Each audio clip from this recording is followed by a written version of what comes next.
Muy buenos días, hermanos, hermanas venezolanos, ecuatorianos y otros que está compartiendo este día con la célula Esperanza Viva. Hoy día estamos empezando una perspectiva práctica de cómo permanecer en Cristo. Antes veremos varios pasos entendiendo qué es, cómo podemos permanecer en Cristo. Y ahora vamos a ver el poder de permanecer en Cristo. Y el tema de hoy, la práctica de permanecer en Cristo vence las ataduras del pecado. La práctica de permanecer en Cristo vence las ataduras del pecado. Entonces, para explicar esto un poco más, vamos a ver el texto mismo. Coge su Biblia al lado, a un cuaderno, y mira conmigo, primero de Juan, capítulo 3, versículos 4 a 6. Ok, aquí estamos. En versículo 4 empieza con esto. Todo el que comete el pecado quebranta la ley. De hecho, el pecado es transgresión de la ley. Entonces, antes que salta más rápido, vamos a ver qué es el pecado y qué es la ley. El pecado es una transgresión de la ley. Y dice en Romanos 2:20, pues tienes en la ley la esencia misma del conocimiento y de la verdad. La ley es el conocimiento de la verdad. Es parte de la palabra de Dios, de la Biblia mismo, y son las reglas que Dios nos han dado para entender quién es Dios y cómo podemos andar en la luz, una guía. Y en Romanos 3:20 dice, mediante la ley cobramos conciencia del pecado. Y en Romanos 5:13 dice, es cierto que el pecado no se toma en cuenta cuando no hay ley. Entonces, la ley está dando parámetros de la palabra de Dios y lo que es el pecado es lo que cae afuera, en la desobediencia, en la muerte, está dando claridad para no nos dejamos en ignorancia, pero para darnos una revelación de tu palabra misma, que en qué sentido ya sabemos. Ya no tenemos excusa, ya tenemos una responsabilidad, ya tenemos algo para obedecer. La ley es dada para dar conocimiento de la verdad, conciencia de pecado y para ver que el pecado no se toma en cuenta cuando no hay ley.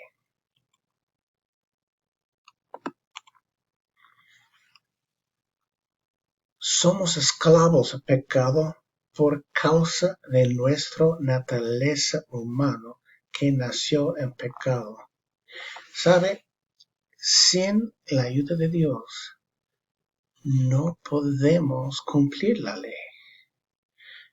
No tenemos adentro de nosotros mismos el poder para vencer, para que vence las ataduras del pecado. En Romanos 7:14 dice, sabemos en efecto que la ley es espiritual, pero yo soy meramente humano y estoy vendido como esclavo al pecado. Una razón que hay corrupción, que hay falla, que no hay manera de levantar en nuestras propias fuerzas, es porque nuestro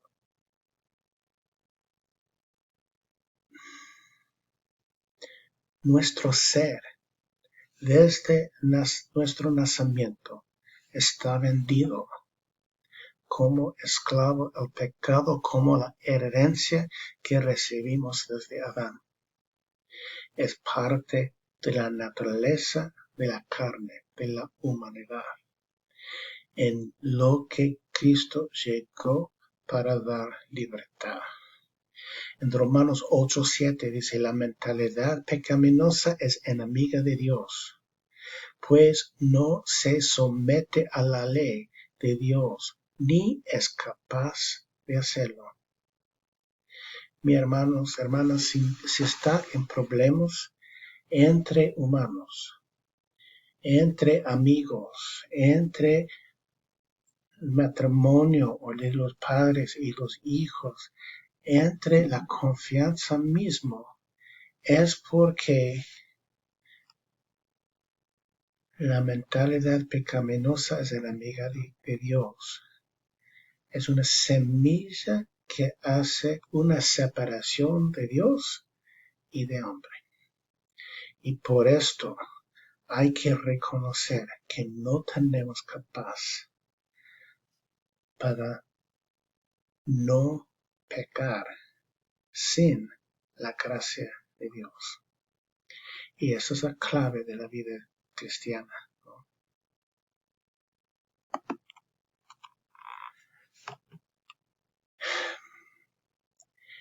Entonces Jesús se ofreció a sí mismo como expiación sustitutiva. Esto es un regalo de Dios, es una expresión de su amor para mandar a su Hijo para hacer un cambio como expiación sustitutiva, para Él recibir lo que nosotros merecemos. Mira lo que dice en 1 de Juan 3, versículo 5. Pero ustedes saben que Jesucristo se manifestó para quitar nuestros pecados. Este concepto, hermanos, es basada en el Antiguo Testamento. Dios sembró esta idea siglos antes que mandó su Hijo para darnos libertad de pecado. Él empezó un concepto de expiación sustitutiva en el sistema de los sacrificios. Y ustedes pueden ver en Levítico, capítulo 4, versículos 32 hasta 35. Y esto es un sumario de esto. Mira los 3 puntos aquí. Estoy saltando algo para enfocar en un punto. Cuando uno pecó en el Antiguo Testamento, antes que Cristo llegó para pagar por nuestros pecados, la forma en el pueblo de Israel para perdonar los pecados y para limpiarnos de toda maldad era por un sistema de sacrificio. Mira lo que dice el libro de Levítico, ¿no? Eso es en el Pentateuco, tienen Génesis, Éxodo, Levítico, el tercer libro en el Antiguo Testamento escrito por Moisés. Y él dijo, si la persona ofrece como sacrificio expiatorio un cordero, deberá presentar una hembra sin defecto. Pondrá la mano sobre la cabeza del animal y el sacerdote le quemará en el altar sobre la ofrenda presentada por fuego al Señor. Así el sacerdote hará expiación por esa persona y el pecado que haya cometido le será perdonado. En el contexto histórico, en la tradición judeo, encontramos cuando el sacerdote presentó el cordero y el pecador puso sus manos en la cabeza del animal. A veces el sacerdote mismo puso sus manos en la cabeza del animal y confesó sus pecados. Simbólicamente, estos pecados pasó del hombre y entró en el animal. Y voy a mostrarle en la próxima foto. Y quemó el animal. Y el animal fue ofrecido.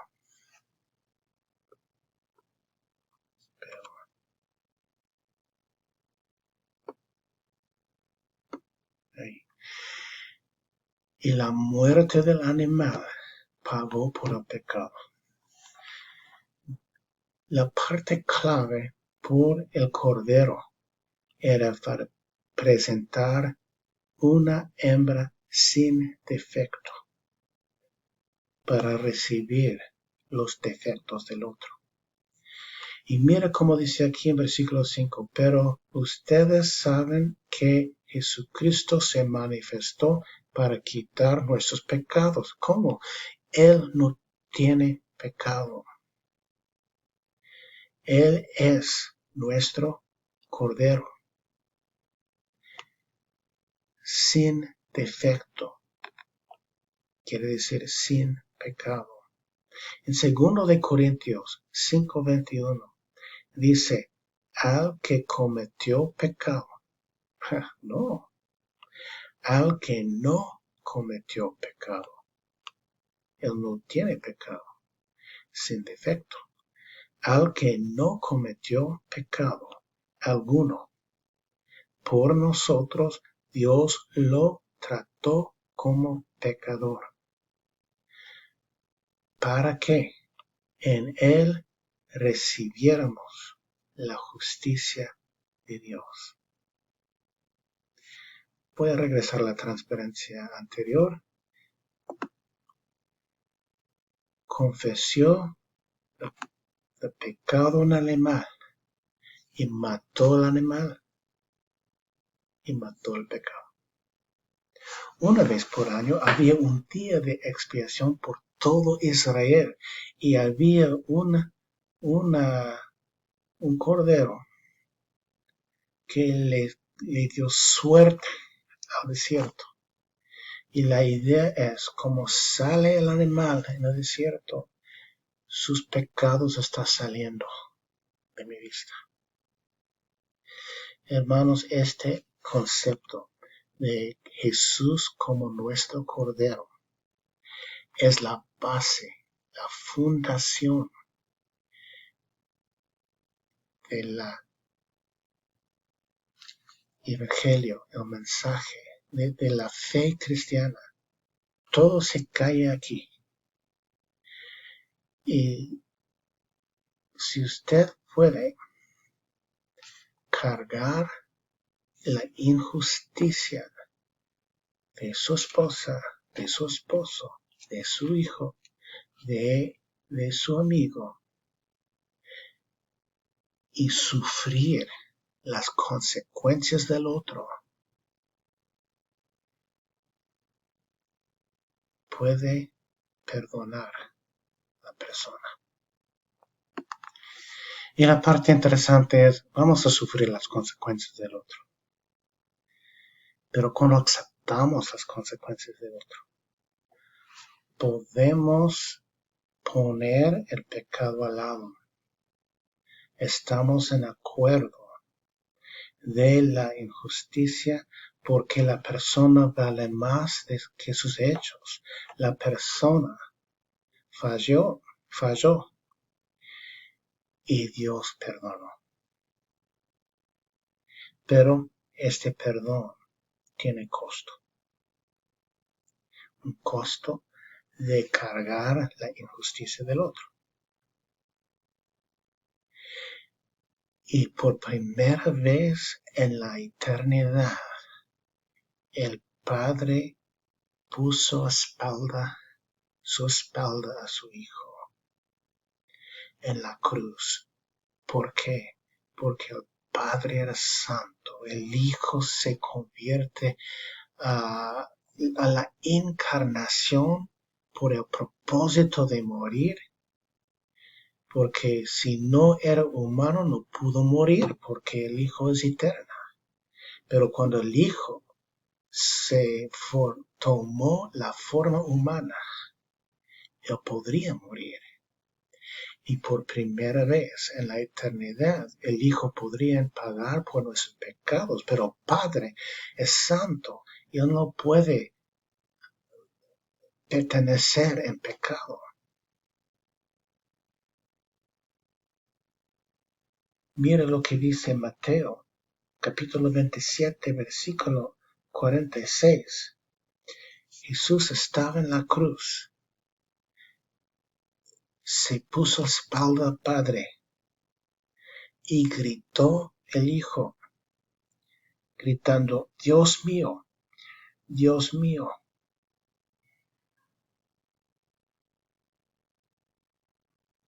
¿por qué me has abandonado? La presencia fue fracturada por el pago de pecado. Pero cuando estaba pagado, Jesús resucitó. Por esto tenemos la tumba aquí. Él resucitó para reunificar con el Padre y le dar evidencia a nosotros que el Padre recibió el pago. Esto se encaja en la palabra propiciación. Y la única manera en la forma que podrían ser es porque hay que presentar un cordero sin defecto. Y el Hijo fue presentado como cordero sin pecado. Es para decir, la injusticia fue de parte del hombre. Y si su hermano, su hermana y su esposa y su padre y su madre le falló, traicionó, hizo un pecado para romper, usted puede ser, bueno, no fue mi culpa, yo no tuve este defecto, no era mi pecado.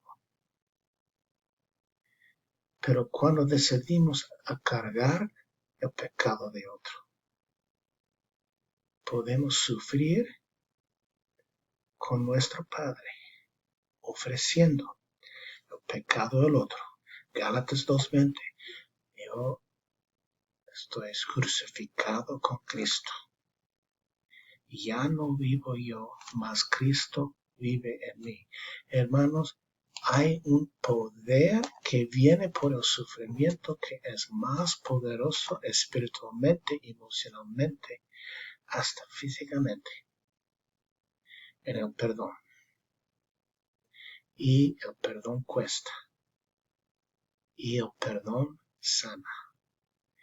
Y esto es la manera de vencer las ataduras del pecado. Cuando permanecer en Cristo, en su vida, en su muerte y en su resurrección.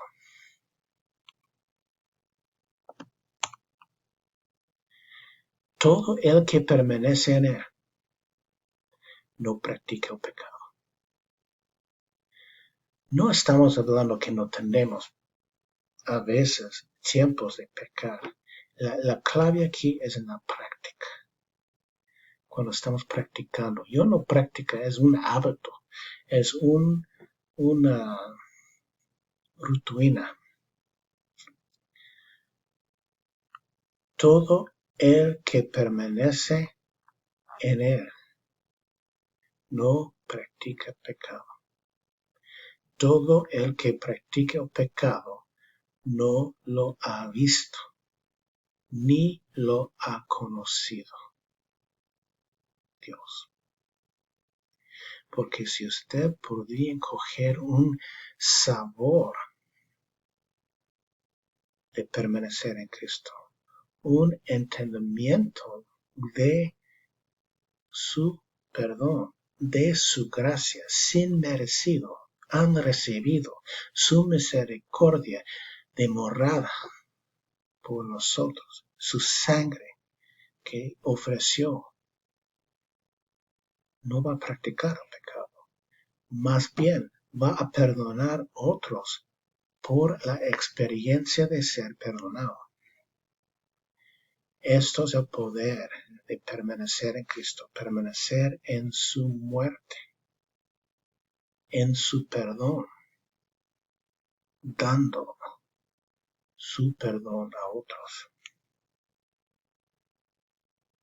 Ahora, hermanos, esto no es tan largo, esta lección, pero es muy, muy profundo. Y quiero ver también en la forma de literatura.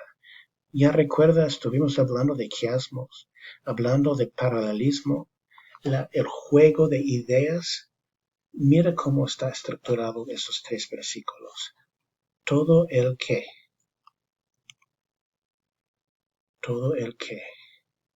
comete pecado, todo el que permanece en él. Y mira justo en este versículo, si hagamos una división, tenemos todo el que practica el pecado, todo el que comete pecado, todo el que practica pecado, todo el que practica pecado. En la contraste es en todo el que permanece en él.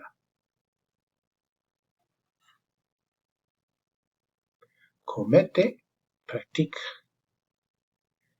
Es casi sinónimo. Entonces vamos a separar esto y poner como 4 coplas. Y recuerda, en el paralelismo hay diferentes maneras donde juegan las ideas. Ya tienen línea 1 y línea 2. ¿Y cómo puedo definir qué es línea 1 y qué es línea 2? Por la gramática. Aquí es un punto coma. Todo el que comete pecado quebranta la ley. En la segunda línea, de hecho, el pecado es transgresión de la ley. ¿Cómo aumenta línea 1 por causa de línea 2? Tenemos una idea que es en la parte que es pecado y cómo se juega con la idea de ley. El pecado quebranta la ley. El pecado es transgresión de la ley. Mira aquí, todo el que practica el pecado, ¿cómo podemos ver una consecuencia de esto? Por línea 2. No lo ha visto ni lo ha conocido. Hermanos, no puede permanecer en Cristo y permanecer en el pecado en el mismo tiempo.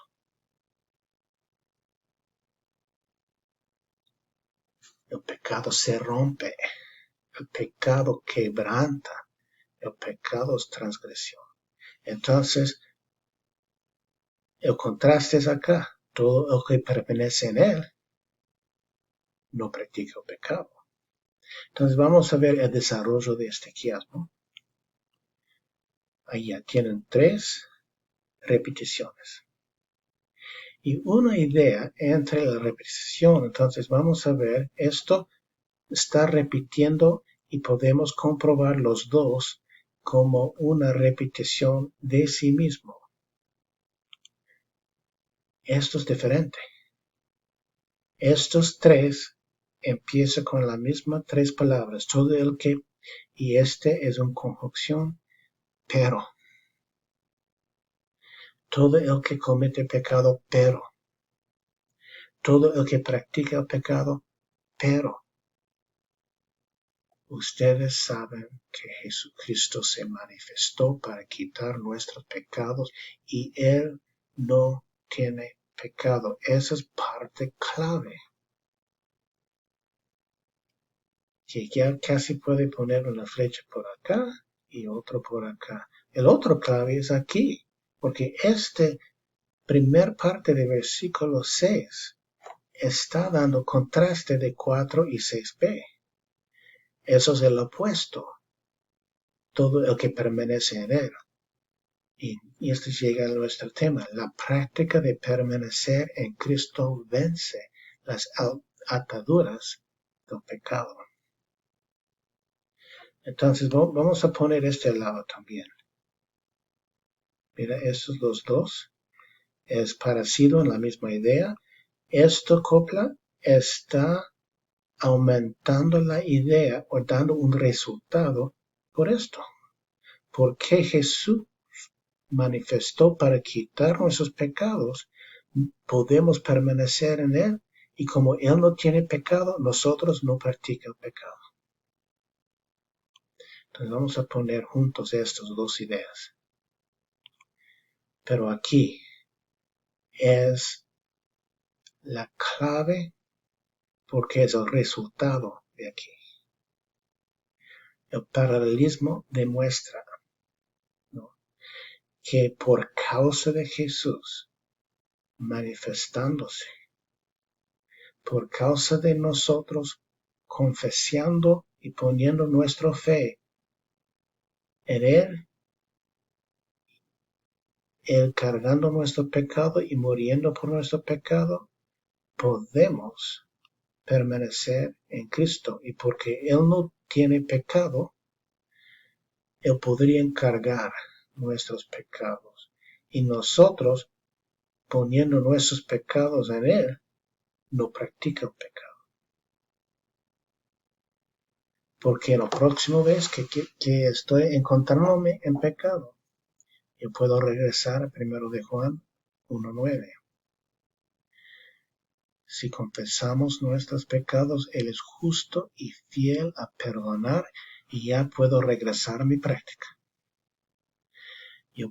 Yo voy a pedir perdón por mis pecados por un lado, y voy a extender mi perdón a otros. No puede recibir el perdón de Dios y restringiendo su perdón a otros. Está el amor de Dios fluyendo a salvar nuestro corazón para nosotros a comunicar y expresar nuestro perdón. Este, hermano, es el concepto que quiero dejar con ustedes como algo práctica. Ustedes ponen en práctica ahora. No solo es concepto, puede ser un hecho. Si tienen una atadura de pecado, probablemente es porque hay algo en el corazón amarga, hay algo que no quiere perdonar, hay algo que quiere levantar a sí mismo. Y se frena el poder de Dios. Confiesa su pecado, extienda su perdón, recibe la gracia y misericordia de Dios y extienda la gracia y misericordia a otros. En esta manera somos un pueblo conocido por amor y somos un pueblo que puede restaurar la comunión. Yo sé, hay varias dudas y preguntas porque si extendemos nuestra gracia a otros, podemos ser aprovechados del otro. Pero sí puede poner un lindero. Esto podemos conversar en otro. Puede perdonar, pero no tiene que confiar hasta que está reconstruido, que la persona demuestra que está confiable, pero al mismo tiempo puede perdonarlo por el acto que dijo. Y crecimos mano en mano en coinonía. Gracias, hermanos.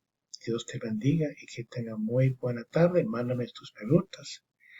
Y recuerda, somos la Célula Esperanza Viva, una comunidad de creyentes, de gente que buscan una familia entre una célula y un conocimiento con Dios y sobre Dios. Queremos conocer a Dios y ser conocido por Dios. Dios te bendiga. Que tenga muy buena semana.